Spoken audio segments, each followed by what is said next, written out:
오랜만에 또 BTN에 이렇게 출연을 하게 된 것 같습니다. 제가 불교 TV BTN하고는 인연이 깊어요. 우리 여러분들 다 잘 아시지만 제가 소중한 나 무한 행복해서 소나무라는 프로그램을 약 4년 가까이 진행을 했습니다. 그래서 지금 잠시 쉬고 있는데 요새 불자님들이 저를 보면 항상 이제 물어보는 게 요새 왜 안 나오세요? 그러시는 거예요. 스님 TV를 틀면 재방송 막 나오고 스님 요새 왜 이렇게 얼굴 뵙기가 힘듭니까? 라고 하셔서 제가 내년부터 다시 출연합니다.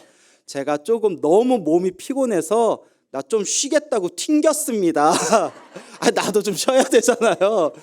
그래서 이제 내년부터 다시 소나무를 또 진행하게 됩니다. 그래서 그 전에 또 여러분들 다시 한번 뵙게 돼서 너무 반갑습니다. 어제 너무나 소름 끼치도록 너무나 신기한 이야기를 들었어요. 그래서 제가 이 이야기를 듣는 순간 아이고 잘 됐다. 내일 무상사에서 또 좋은 법문하라고 부처님께서 떡밥을 던지셨구나. 또 이런 생각이 들더라고요. 여러분 한번 잘 들어보세요. 제가 너무 신기해가지고 그 예전에도 소나무에서 한번 이야기했던 건데 그 흔히 우리가 전설의 고향에서 사람이 죽은 뒤에 염라대왕 만나고 돌아온 이야기 있지 않습니까? 저도 어렸을 때 전설의 고향에서 염라대왕을 만난 이야기 이런 것들을 시청하고 난 뒤에 설마 정말 그런 일이 있겠냐라고 생각을 했거든요. 근데 의외로 우리 주변에 실제로 염라대왕을 직접 만나고 다시 돌아오신 분들 이야기가 의외로 많습니다. 그래서 예전에 소나무에서도 한번 제가 공개를 한 적도 있었는데요. 제가 얼마 전에 부산에서 제가 법문을 한 적이 있었어요. 그래서 특강을 한 적이 있었는데 그때 무슨 법문을 하다가 제가 또 염라대왕 이야기를 또 썰을 살짝 풀었습니다. 그 제 아시는 신도분이 있는데 이 신도분 돌아가신 아버님께서 실제로 겪으셨던 일이라고 해요. 이분께서 하루는 반나절 푹 잠에 드셨다가 갑자기 깨어나시더니 한숨을 푹 하고 내쉬더래요. 그래서 옆에 있던 이제 부인 되시는 분이 여보 왜 그래요? 오늘따라 왜 이렇게 잠을 깊이 자요? 뭐 어디 몸이 안 좋아요? 뭐 안 좋은 꿈이라도 꿨어요? 그러니까 그 아버지가 얘야 그거 물 좀 가져와라 해서 냉수를 벌컥벌컥 드시더니 내가 염라대왕을 만나고 왔다고. 그러면 이제 또 주변에 있는 사람들이 아니 비싼 밥 드시고 무슨 소린가 또 싶잖아요. 그게 무슨 소리입니까 하니까 잠을 자고 있었는데 저승사자가 찾아오더래요. 저승사자가 찾아와서 자 갈 때가 됐으니까 따라오시게나 해가지고 이제 염라대왕 앞에 딱 당도를 했답니다. 그래서 염라대왕이 이렇게 딱 보면서 어디 경상도에 사는 아무개 이러니까 제가 아무개는 맞는데 제 경상도가 아니라 전라도 사람입니다 하니까 염라대왕이 깜짝 놀라면서 아이고 사람 잘못 데려왔다 이러더래요. 자기 아버지한테.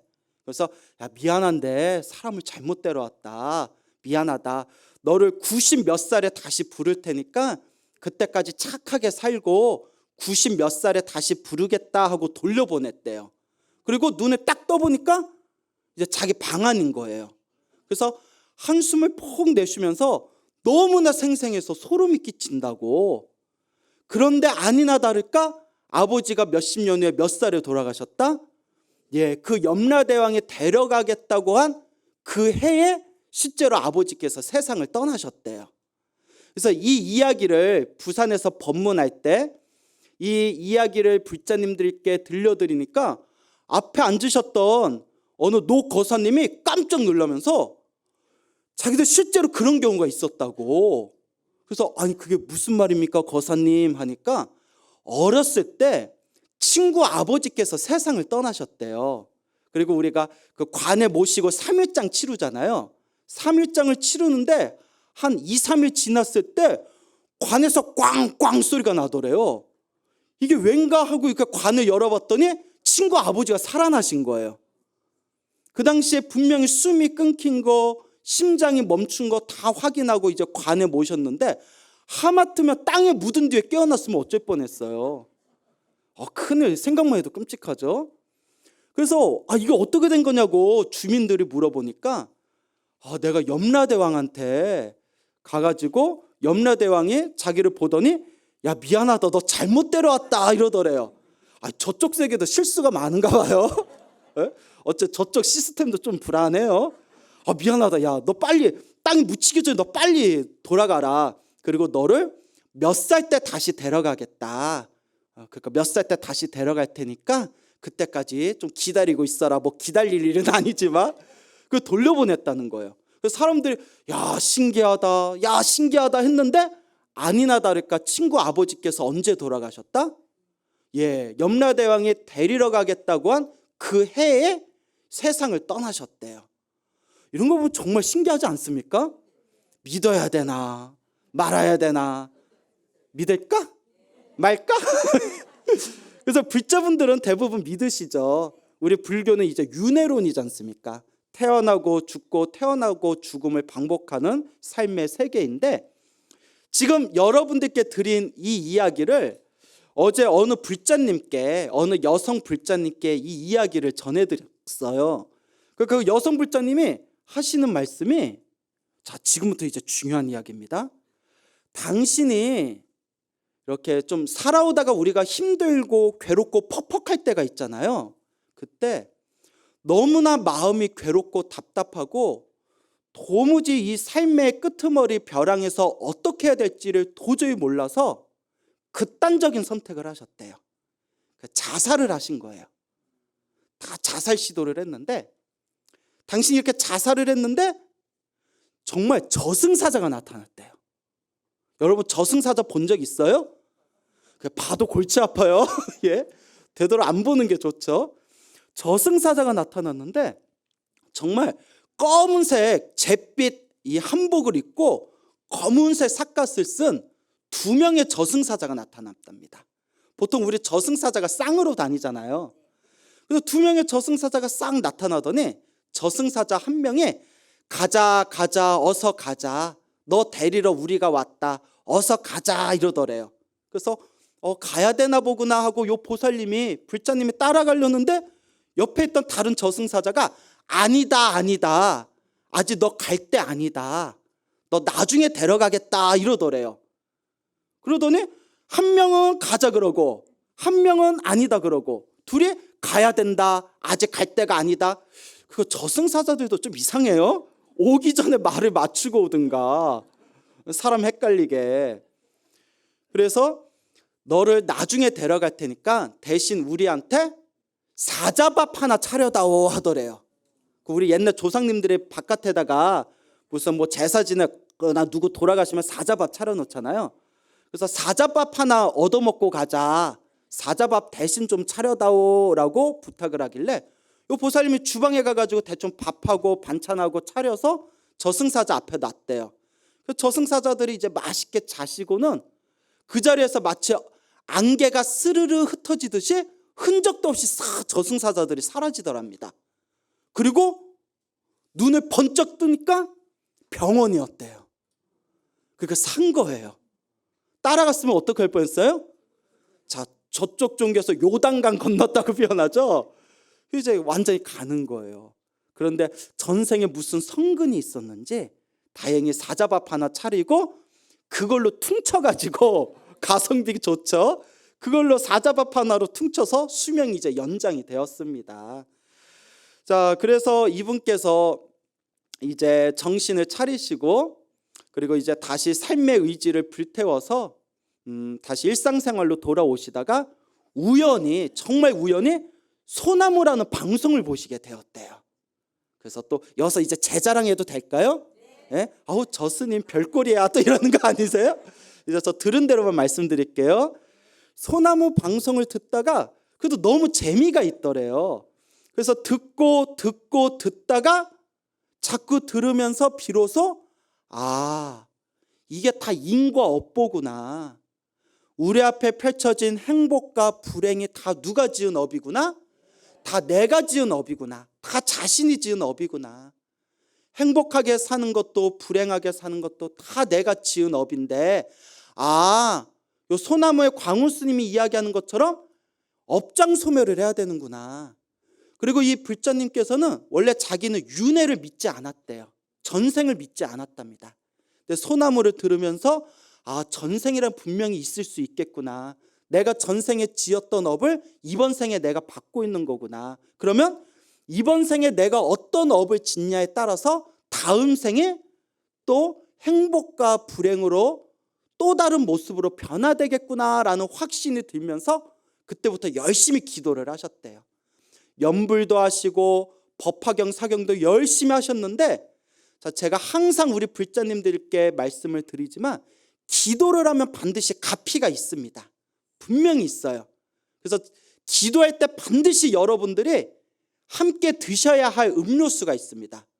오가피차라고요. 기도하면서 오가피 하면서 오가피차를 드시면, 미안합니다. 네, 제가 오랜만에 나와서 감이 좀 떨어졌나 봐요. 그게 마실 거예요. 또 체질 보면서 드세요. 자, 그래서 가피를 받게 될 때 우리 불자들이 기도하면서 첫 번째 받는 가피가 일단 마음이 편안해져요. 느끼죠, 여러분? 기도하다 보면 마음이 편안해집니다. 그 보살님께서, 그 불자님께서 법화경 사경하고 연불하고 매일매일 기도를 하면서 정말 그토록 들끓던 자신의 거친 마음이 편안하고 고요해지는 걸 느꼈대요. 그리고 마음이 고요하고 편안해지니까 얼굴이 어떻게 될까요? 얼굴이 밝아지는 거예요. 맞아요. 얼굴이 밝아지는 거예요. 그러니까 주변에서 보는 사람들마다 어머, 너 얼굴이 변했어. 너 얼굴이 바뀌었어. 너 얼굴이 맑고 밝아졌어. 라고 다들 신기해하더랍니다. 그러니까 얼굴이 변화된다는 것은 얼굴의 기운, 얼굴의 에너지가 바뀐다는 거고요. 얼굴의 기운, 얼굴의 에너지가 바뀐다는 것은 관상이 바뀐다는 거예요, 여러분. 무엇이 바뀐다? 관상이 바뀌는 거예요. 그렇죠. 마음이 바뀌니까 관상이 바뀌는 거예요. 그러니까 얼굴의 관상이 바뀐다는 것은 무엇이 점점 변하고 있다? 내 운명이 변하고 있는 거예요. 그래서 기도를 하면서 마음이 편안해지고, 기도를 하면서 마음이 고요해지고, 얼굴의 관상이 변화되어지고, 내 운명이 바뀌게 되고, 그러면서 점점 신기하게 조금씩 좋은 일들이 생기더래요. 조금씩 좋은 일들이 생겨나고 이 인생을 살아갈 수 있는 강한 의지가 생기게 되었다라는 말씀을 하시더라고요. 이 이야기를 듣고 제가 어찌나 기쁘든지, 여러분, 스님들의 가장 기분 좋은 이야기가 뭔지 아십니까? 스님 잘생겼어요? 아닙니다. 물론 스님 잘생겼어요 말도 아니고 스님 멋있어요, 스님 스님 너무 존경해요, 이런 이야기가 아닙니다. 맞아요. 스님을 통해서 스님 법문 듣고 제 인생이 변했어요. 제 운명이 바뀌었어요. 제가 스님 덕분에 가피 받았습니다. 부처님 덕분에 제 인생이 너무나 편안해졌습니다. 라는 말이 스님들이 가장 듣기 좋은 이야기입니다. 그래서 그 이야기를 듣고 제가 너무나 기쁜 거예요. 그래서 그 보살님께서 스님이 제 은인이십니다. 스님의 은혜를 어떻게 갚아야 될지 모르겠습니다. 라고 하더라고요. 그래서 제가 그래? 그러면 500원! 이러려다가 이거 우쩍한 말이고요. 보살님, 정말 저한테 은혜 갚는 길은 지금 같은 마음으로 좋은 일이 생기든 나쁜 일이 생기든 흔들림이 없이 지금 같은 마음으로 꾸준히 기도하고 공덕을 쌓는 것이 저한테 은혜 갚는 길이고 부처님께 은혜 갚는 길입니다. 너무 고맙습니다. 라고 그 보살님께 말씀을 드렸습니다. 그래서 여러분들께 항상 당부드리는 이야기가, 힘들고 괴로운 것도 다 내가 지은 업이었고, 기쁘고 즐거운 것도 다 내가 지은 업이었다. 지금 여러분들이 답답하고 힘들고 괴로울 때 여러분들이 의지해야 할 가장 최상의 의지처가 있다면 바로 그분은 누구시다? 바로 부처님이시다. 이번 생에 사람으로 태어나기 어렵고 이번 생에 불법을 만나기 어려운데 여러분들은 이번 생에 사람으로 태어나 이번 생에 불법을 만났으니 이것을 가리켜서 옛날 선지식들께서 무엇라고 말씀하셨냐? 다행지심, 다행이라는 마음. 정말 다행이다. 내가 사람으로 태어나 참 다행이다. 내가 사람으로 태어나 무엇을 만나 참 다행이다? 부처님 법을 만나 정말 다행이다. 내가 부처님 법을 만났는데 그것도 한국 땅에 태어나서 불교 TV BTN을 만나서 정말 다행이다. 그래서 또 제 입으로 광우 스님 만나서 다행이다. 이 얘기는 제 입으로 말 못하고요. 사람으로 태어나고 불법을 만나서 다행이다. 하지만 여러분, 사람으로 태어나 불법을 만난 것보다 더 중요한 게 있습니다. 바로 사람으로 태어났고 불법을 만났으니 이제 닦아야 됩니다. 어떻게 해야 된다? 닦아야 된다. 이 마음을 닦아야 되고 여러분들의 업장을 소멸해야 되고 여러분들의 공덕을 닦아 나아가야 됩니다. 우리 주변에 보면 절에 다니시는 분들 중에서 그냥 껍데기로 절에 다니시는 분들이 많아요. 1년에 한두 번 부처님 오신 날에 연등달러 오시고 1년에 한두 번 동진에 팥죽 한번 먹어봐 이런 마음으로 오시는 분들이 많아요.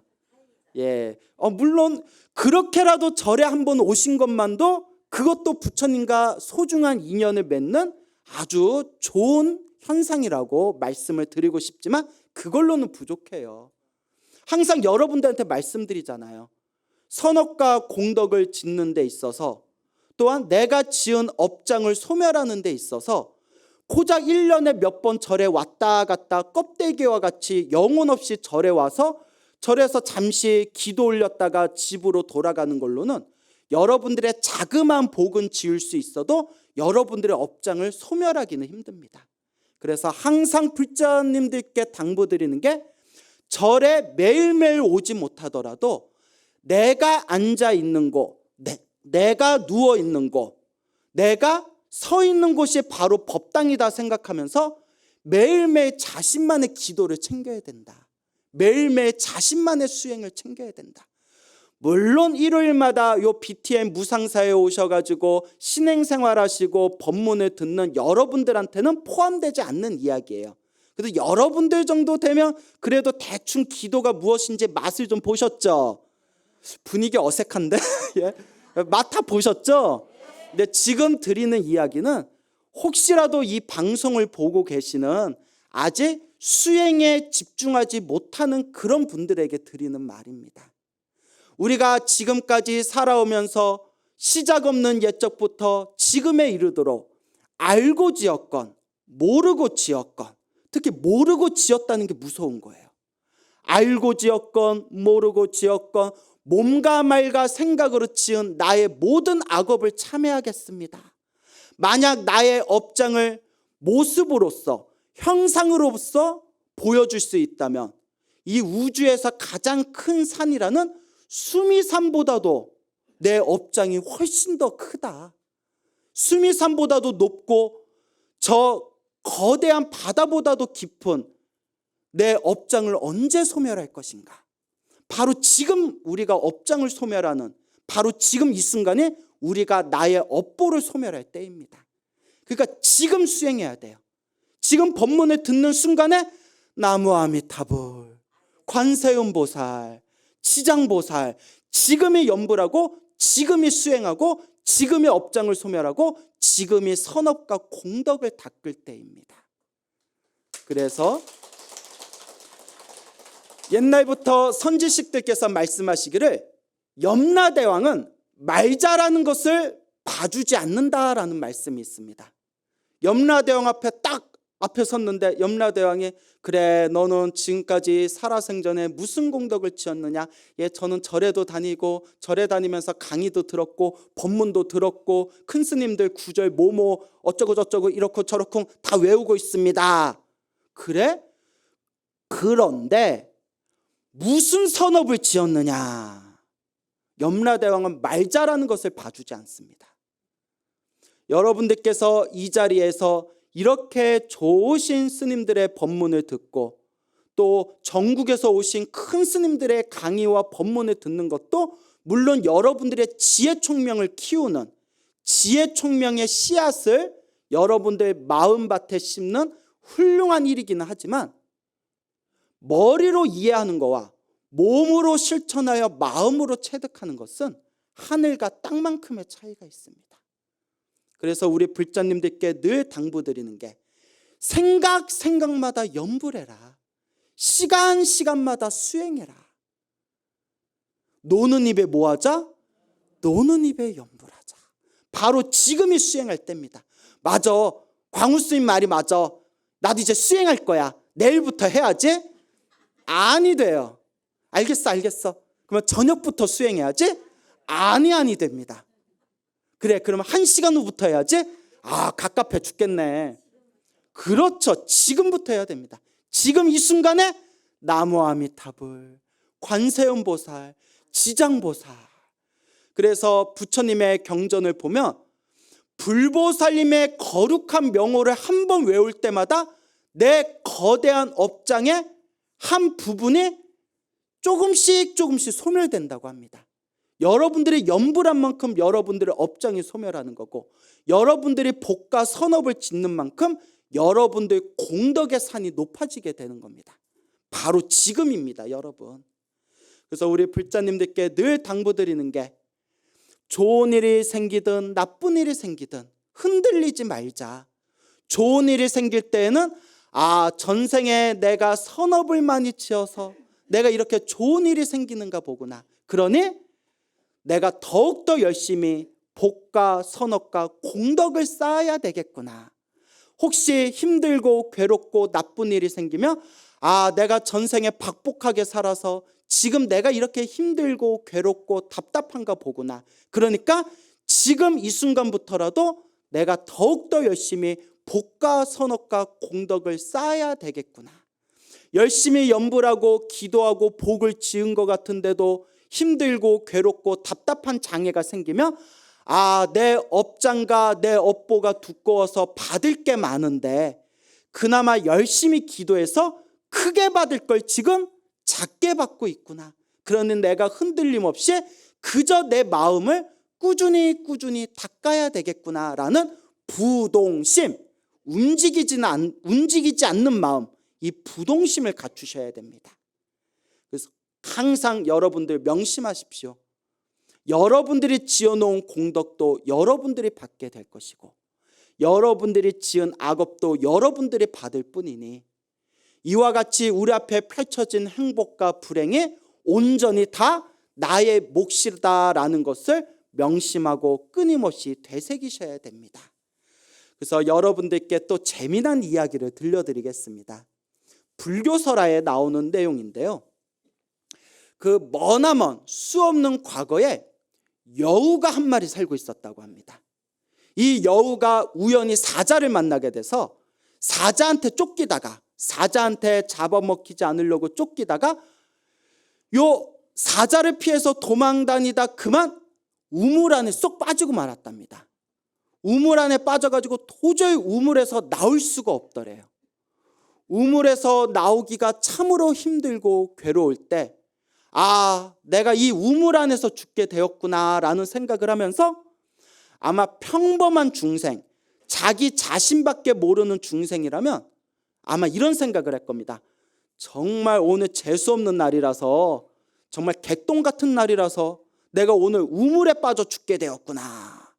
그런데 이 여우가 어떤 마음을 일으켰냐면 차라리 사자한테 잡아먹힐 걸. 왜냐?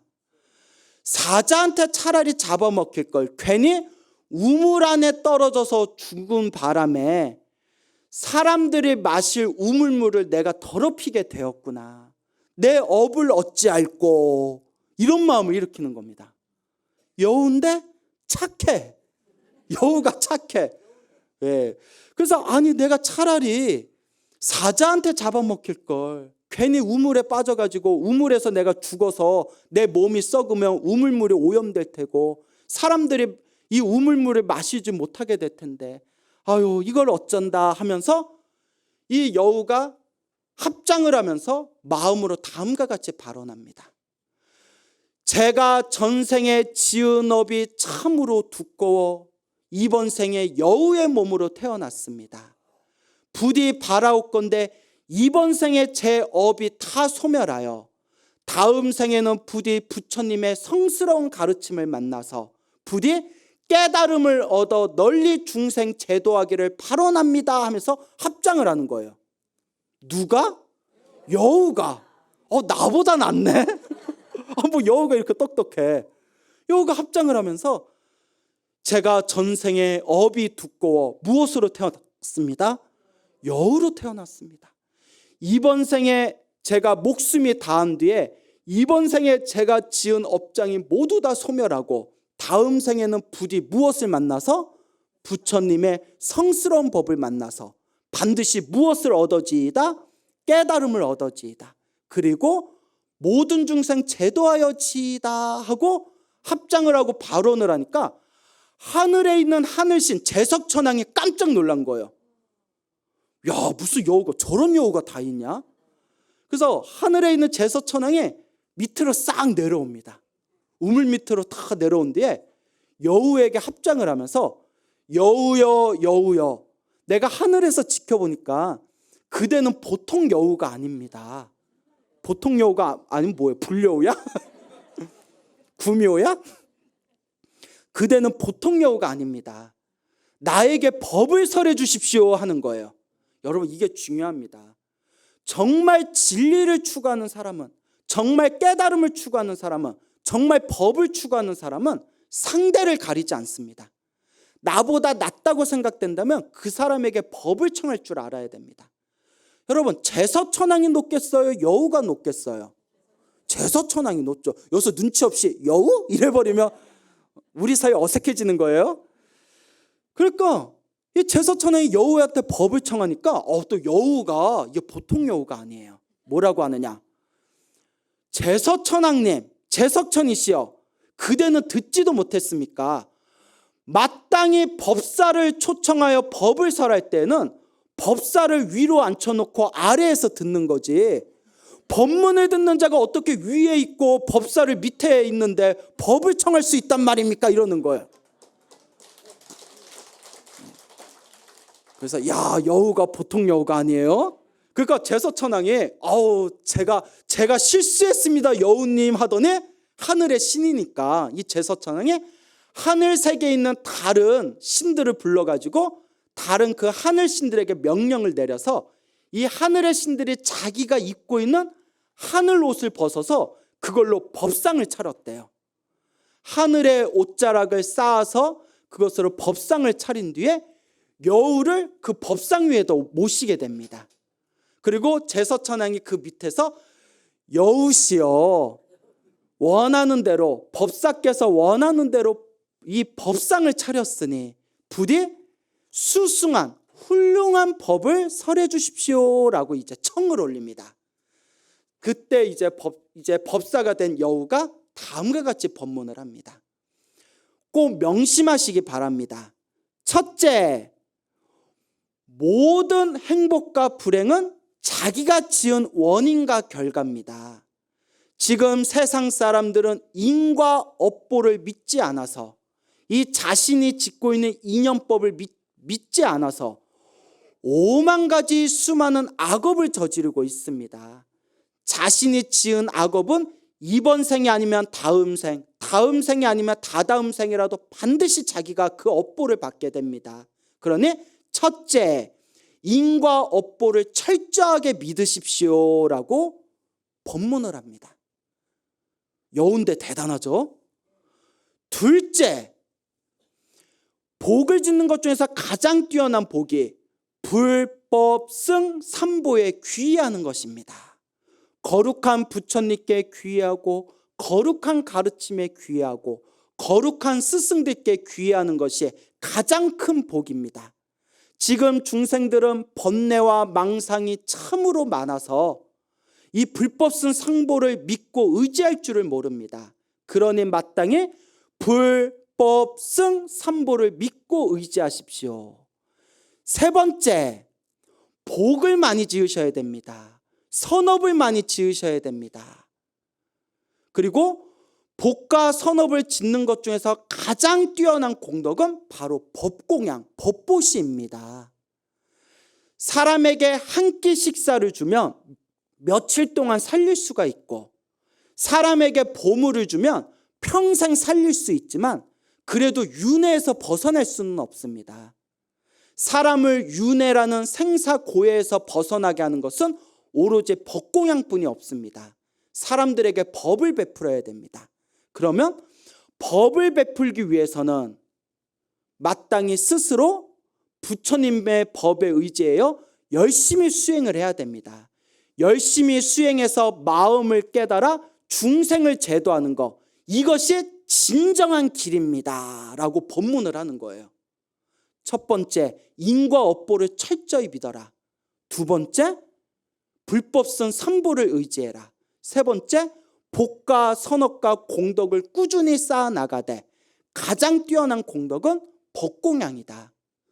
법공양을 널리 펼치려면 자기 자신이 수행을 해야 되고, 자기 자신이 수행을 해서 마음을 깨치는 것이야말로 가장 뛰어난 길이고, 스스로 깨달음을 얻어서 중생을 제도하는 것이야말로 가장 진정한, 가장 훌륭한 길이다라고 여우가 제서천왕한테 법문을 하는 거예요.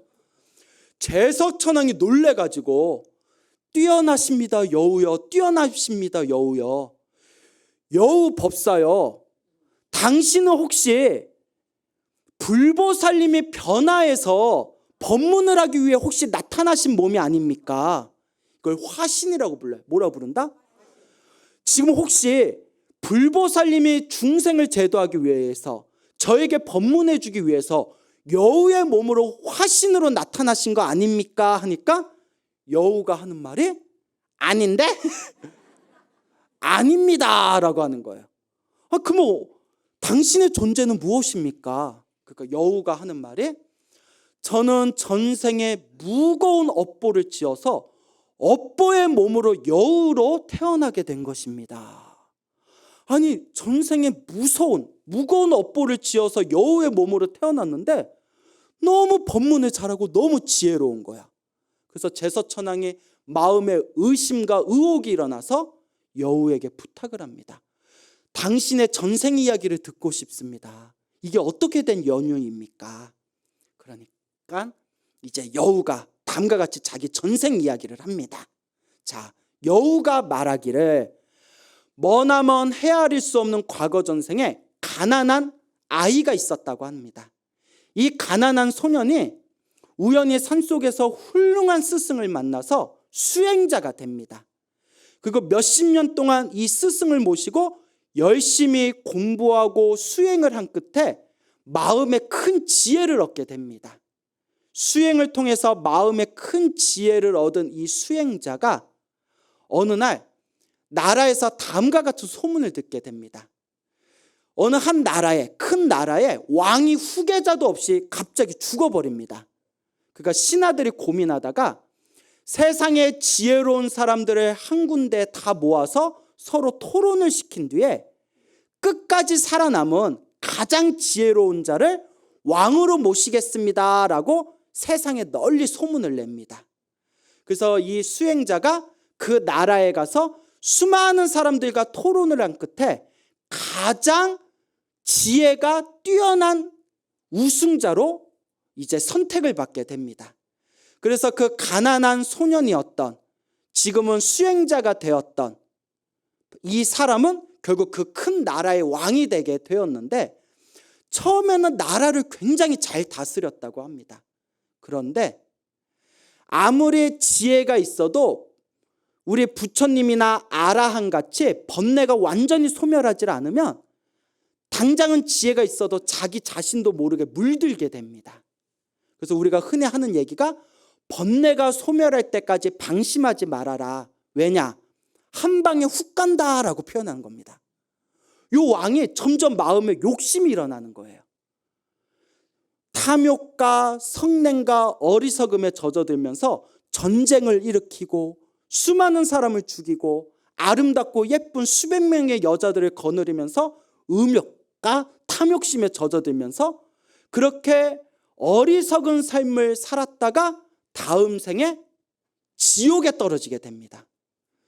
이 수행자가 지옥에 떨어져서 무서운 지옥의 고통을 당하게 되는데, 그래도 이게 중요한 겁니다. 전생에 닦아놓은 지혜의 힘이 있어서 지옥에 떨어졌을 때 그래도 자기 전생을 알 수 있었던 거예요. 그래서 지옥에서 지극한 마음으로 참회를 했다고 합니다. 내가 전생에 왕이 돼서 지었던 제 잘못을 참회합니다. 제가 전생에 왕이었을 때 제가 지었던 모든 악업을 참회합니다. 지옥에서 피눈물을 흘리면서 하염없이 참회를 한 공덕으로 지옥에서 빠져나왔답니다. 대신 무엇으로 태어났냐? 아니에요. 한국 사람들 성격 급해. 또 바로 여우라네. 아귀로 태어납니다. 그러니까 바로 너무나 업보가 두꺼워서 바로 지옥에서 바로 이제 사람이나 짐승 몸을 받은 게 아니라 아귀, 배고픈 굶주린 귀신으로 태어나게 됩니다. 아귀로 태어난 뒤에는 열심히 계율을 지키면서 선업을 지었다고 합니다. 여러분, 그 배고픈 굶주린 귀신이 자신의 배고픔을 억누르고 계율을 지키면서 선업을 짓는 게 얼마나 어려운 일이겠어요. 그 공덕으로 배고픈 굶주린 귀신의 세계, 아귀계에서 벗어나서 이번 생에 무엇으로 태어났다? 여우로 태어났습니다. 그 전생에 지혜로웠던 수행자였지만 왕이 된 뒤에 타락하고 지옥에 떨어졌다, 아귀계에 떨어졌다, 가까스로 여우로 태어난 것이 바로 지금 저의 모습입니다. 그러니 하늘의 신 제서천이시여, 지금 그대가 하늘의 신으로 태어난 것은 전생에 복을 많이 지었기 때문입니다. 부디 전생에 지었던 그 복을 까먹지 말고 지금 이 순간에도 부지런히 복을 지으시기 바랍니다.